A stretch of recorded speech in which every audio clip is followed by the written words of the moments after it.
আসসালামু আলাইকুম। Hello viewers, কেমন আছেন? আশা করি ভালো। আজকের ভিডিওতে আমরা নতুন একটি গ্রামার শিখব, যে গ্রামারটি হলো জুসেও।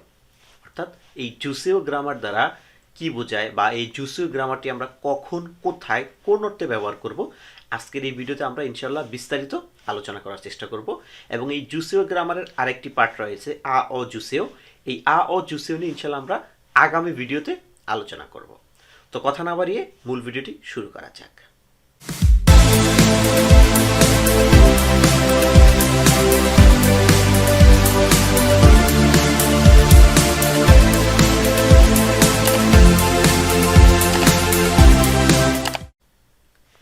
আমরা স্ক্রিনে দেখতে পাচ্ছি জুদা। এই জুদা মানে হলো কোনো কিছু দেওয়া বোঝায়, অর্থাৎ কাউকে কোনো কিছু দেওয়া বা দিন, এই টাইপের অর্থ প্রকাশ করতে এটি ব্যবহার করা হয়। এই জুদারই আরেকটা ফর্ম রয়েছে, অর্থাৎ এই জুদার যদি আমরা দাটা বাদ দিয়ে দেই, দা বাদ দেওয়ার পরে থাকে শুধু জু, আর এর সাথে হলো এই সেও গ্রামারটা যুক্ত হয়ে একটি গ্রামার তৈরি হয়েছে, যার নাম হলো জুসেও। জুসেও, জুসেও। এই জুসেও মানে হলো দিন বোঝায়। এখন দিন বলতে কোন দিন? একদিন, দুই দিন না, কোনো কিছু দেওয়া বোঝায়। যেমন আপেল দিন, কমলা দিন, তারপর কি মার্কার দিন, মোবাইল দিন ইত্যাদি যে সকল কথাবার্তাগুলো আমরা বলি, এই দেওয়া জিনিসটা বোঝানোর জন্য এই জুসেও গ্রামারটা ব্যবহার করা হয়। তবে আমাদেরকে মনে রাখতে হবে, এই জুসেও গ্রামারটি শুধুমাত্র নাউনের পরে বসবে। তাহলে কি বললো? এই জুসেও গ্রামারটি শুধুমাত্র নাউনের পরে বসবে। অর্থাৎ আমরা সহজে যদি বলি এরকম, যে নাউন প্লাস জুসেও, নাউন প্লাস জুসেও অর্থ কি হবে? কোনো কিছু দেওয়া বা দিন, কোনো কিছু দেওয়া বা দিন, অর্থাৎ নাউন প্লাস জুসেও, দেওয়া বা আমরা দিনও বোঝাতে পারি, অর্থাৎ কোনো কিছু দেওয়া বোঝায়। এখন আমরা কয়েকটা উদাহরণে যাব, তাহলে এই ব্যাপারটি আমাদের জন্য আরো বেশি ইজি হয়ে যাবে। তাহলে আমরা প্রথমে কি বলেছিলাম? এই জুসেও গ্রামার বসতে হলে তার আগে কি থাকতে হবে? অবশ্যই একটা নাউন থাকতে হবে। এখন এই নাউনটা আমরা যদি বলি এরকম, যে আপেল দিন, তাহলে আপেলটা কি? কোনো কিছুর নাম, অর্থাৎ নাউন। তাহলে এই নাউনের পরেই শুধুমাত্র আমরা জুসেও গ্রামারটি ব্যবহার করতে পারবো। তাহলে এখন যদি আমি বলি যে আপেল দিন বা আপেল একটা দিন, এইভাবে যদি বলতে চাই তাহলে কিভাবে বলবো? নর্মালি আমরা বলি যে আপেল দিন, তাহলে কিভাবে বলবো? আমরা বলতে পারি এরকম, সাগোয়া। তাহলে এই সাগোয়া মানে হলো কি? আপেল। আর দিন, তখন কি আমাদেরকে এই জুসেওটা বসাতে হবে। তাহলে সাগোয়া যদি আমি এইভাবে বলি, জুসেও, তাহলে সাগোয়া জুসেও, সাগোয়া জুসেও অর্থ কি হবে? আপেল দিন, আপেল দিন। অর্থাৎ এটা আমরা সম্মান জানিয়ে ব্যবহার করার জন্য, অর্থাৎ এই জুসেও গ্রামারটি নাউনের পরে বসে সম্মানজনকভাবে কাউকে কোনো কিছু, মানে কারো কাছ থেকে কোনো কিছু চাওয়ার জন্য ব্যবহার করা হয়।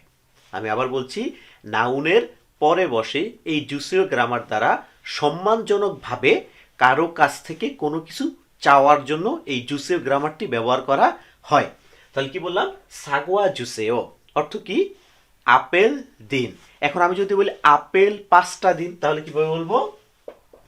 সাগোয়া 다섯 개 주세요. সাগোয়া 5개 주세요. তাহলে সাগোয়া মানে কি? আপেল। 5개 5টা, জুসেও মানে কি? দিন। তাহলে সাগোয়া 5개 주세요, 5টা আপেল দিন, 5টা আপেল দিন। এখন আমি বললাম যে আচ্ছা, সাগোয়া না, আমরা অন্য একটা দিয়ে বলি। আমরা বলি যে পানি দিন, পানি দিন। তাহলে কিভাবে বলবো? পানির কোরিয়ান কি? মুল। তাহলে মুল জুসেও, মুল জুসেও। তাহলে আমরা একটু লিখি, মুল জুসেও অর্থ কি হবে? পানি দিন, মুল জুসেও পানি দিন। এরপর যদি আমরা বলতে চাই যে কফি দিন, তাহলে এটি কিভাবে হলো? তাহলে কফির কোরিয়ান কি? কফির কোরিয়ান হলো কফি। তাহলে কফি দিন, তাহলে কি বলে? কফি জুসেও, কফি জুসেও অর্থ কি? কফি দিন। এখন আমি বললাম যে কফি দিন, এটা এভাবে না বলে আমরা বলবো কফি 1 কাপ দিন বা 1 কাপ কফি দিন, আমরা যেটা বলি নর্মালি 1 কাপ কফি দিন। তাহলে সেটা কিভাবে বলবো? আমাদেরকে বলতে হবে কফি হানজান, এই হান মানে এক আর এই জান মানে হলো কাপ বোঝাচ্ছে। তাহলে কফি হানজান আর শেষে আমরা কি বলবো? জুসেও। কফি হানজান জুসেও, কফি এক কাপ দিন। কফি হানজান জুসেও, কফি এক কাপ দিন। তাহলে এই জুসেও দ্বারা কি বোঝাচ্ছে? কোনো কিছু দেওয়া বোঝাচ্ছে। জুসেও মানে হলো কোনো কিছু কারো কাছ থেকে আমি যখন চাইবো যে এটা দিন ওটা দিন ইত্যাদি বলার সময় আমরা এই জুসেও গ্রামারটি ব্যবহার করব। এখন আমি আরো দুই একটা উদাহরণ দেবো, তাহলে এই ব্যাপারটি আপনাদের জন্য আরো বেশি ইজি হয়ে যাবে। এরপর যদি আমরা কাউকে বলতে চাই যে বইটা একটু দিন, আমরা নর্মালি যখন কারো কাছ থেকে কোনো কিছু চাই তখন আমরা এভাবেই বলি যে বইটা একটু দিন, বা কলমটা একটু দিন, বা কি বলে পেন্সিলটা একটু দিন ইত্যাদি। মানে আমরা এইভাবে করি কি বাংলা কথাটা বলি। তাহলে এই যে বাংলা কথাটা বললাম যে বইটা একটু দিন, এই কথাটাই আমরা কোরিয়ান ভাষায় কিভাবে বলবো, এখন আমরা এইটা শিখব। তাহলে আমি বলবো যে বইটা একটু দিন। তাহলে আমরা জানি বইয়ের কোরিয়ান হলো কি? 책। 책 মানে বই। আর এখন আমাদেরকে বলতে হবে একটু। তাহলে এই একটুকে কোরিয়ান ভাষায় বলা হয় 좀। তাহলে 책 좀, বই একটু। আর শেষে আমরা কি বসাবো? জুসেও। তাহলে জুসেও মানে কি? দিন। তাহলে বইটা একটু দিন বা বই একটু দিন, আমরা বাংলা যেভাবে বলি। তাহলে কি হলো? 책 좀 주세요, বইটা একটু দিন। তাহলে এই চুম মানে কি বোঝাচ্ছে? একটু, বা এই লিটল যেটাকে আমরা বলি একটু দিন। এখন যদি আমরা বলি যে কলমটা একটু দিন, কলমটা একটু দিন, তাহলে কলমের কোরিয়ান কি? কলমের কোরিয়ান হলো বোলপেন। তাহলে আমরা যদি লিখি বোল পেন 좀 주세요, অর্থ কি? কলমটা একটু দিন, কলমটা একটু দিন। বোলপেন 좀 주세요, কলমটা একটু দিন। এখন আমরা যদি বলি যে পেন্সিলটা একটু দিন, তাহলে কিভাবে বলবো? 연필 좀 주세요, 연필 좀 주세요, অর্থ কি? যে পেন্সিলটা একটু দিন।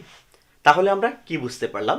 আমরা বুঝলাম যে এই যে জুসেও যে গ্রামারটি রয়েছে, এই গ্রামারটি কার সাথে বসবে? অবশ্যই নাউনের সাথে, কোনো একটা নাউনের পরে বসবে। আর এর দ্বারা কি প্রকাশ পাবে? অর্থাৎ কোনো কিছু দেওয়া বা দিন। অর্থাৎ আমি কারো কাছ থেকে যখন কোনো কিছু চাইবো যে আপেলটা দিন, কমলা দিন ইত্যাদি, যখন আমি মানুষের কাছ থেকে চাইবো তখন কি এই গ্রামারটি ব্যবহার করা হবে। আর আমি যদি আরেকটু সুন্দর করে বলতে চাই যে একটু দিন, অর্থাৎ তাকে কি একটু সম্মান জানিয়ে বা তার কাছ থেকে মানে একটু কৌতূহলী হয়ে যখন বলবো তখন কিভাবে বলবো? যে বলফেন ছুম জুসেও বা 책 좀 주세요, যে বইটা একটু দিন বা কলমটা একটু দিন। আশা করি আজকের এই ভিডিওতে জুসিও যে গ্রামারটি রয়েছে এই জুসিও গ্রামার সম্পর্কে ইনশাল্লাহ বিস্তারিত ধারণা পেয়েছেন। এই যে গ্রামারটি রয়েছে জুসিও, এই জুসিও গ্রামারটি আমরা কখন ব্যবহার করব? অর্থাৎ এর আগে একটা নাউন থাকবে, তারপরেই কি এই জুসিও গ্রামারটা বসিয়ে দিলে কি আমাদের একটি সেন্টেন্স হয়ে যাচ্ছে। তো এই যে আপনারা যে গ্রামারগুলো শিখতেছেন বা আমরা যে গ্রামারগুলো এখন শিখছি, এই গ্রামারগুলো আমাদের মনে রাখার জন্য আমরা কিভাবে মনে রাখবো? এই গ্রামারগুলো মনে রাখার জন্য আমাদেরকে এই গ্রামারগুলো ব্যবহার করে সেন্টেন্স তৈরি করতে হবে। আর আমরা যখন এই গ্রামারগুলো ব্যবহার করে সেন্টেন্স তৈরি করব নতুন নতুন, তখনই আমরা কি এই যে গ্রামারের ইউজটা, এই ইউজটা শিখতে পারবো। আর এই গ্রামারের ইউজটাই না, যখন আপনি এই গ্রামার ইউজ করে অন্য একটা শব্দের সাথে ব্যবহার করতে যাবেন, যেমন আপনি দোকানে গিয়েছেন, তখন আপনার কি কলা দেখেছেন, এখন বললেন যে কলা দিন। এখন আপনি তো কলার কোরিয়ান জানেন না, তখন কি হবে? যে আমি তো দিন জানি, তাহলে কলার কোরিয়ানটা কিভাবে শিখবো? তখন আপনি হয়তো সার্চ দিবেন, যে গুগলে সার্চ দিবেন বা ডিকশনারিতে সার্চ দিবেন যে কলার কোরিয়ান কি, অর্থাৎ কলা দিন। তাহলে কিভাবে বলবো? ভানানা জুসেও।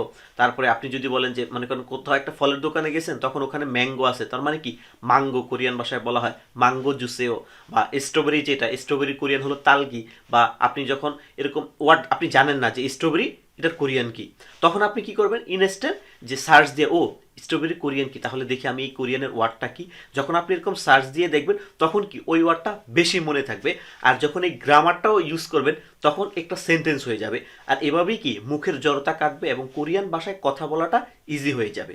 তাহলে যেটা বলতেছিলাম যে স্ট্রবেরি দিন, তাহলে কিভাবে বলবো? তালগি জুসেও। তো আশা করি আপনারা এই ব্যাপারটি বুঝতে পেরেছেন যে এই গ্রামারগুলো আমাদেরকে কিভাবে ইউজ করতে হবে। তো আজকের ভিডিওতে এই পর্যন্তই। তো ভিডিওটি কেমন হয়েছে তা অবশ্যই কমেন্টস করে জানাবেন, আর আপনাদের এই কমেন্টসগুলো আমাকে আরও বেশি নতুন নতুন ভিডিও দিতে উৎসাহিত করে। আর যদি ভালো লেগে থাকে তাহলে তো অবশ্যই লাইক করবেন এবং আপনার পরিচিত যারা আছে যারা কোরিয়ান ভাষা শিখতেছে তাদের কাছে শেয়ার করতে পারেন। এই তো আজকের মতো এই পর্যন্তই। ইনশাল্লাহ দেখা হবে আগামী এই ভিডিওতে নতুন কোনো গ্রামার বা নতুন কোনো টপিক নিয়ে। ততক্ষণ ভালো থাকবেন। আসসালামু আলাইকুম।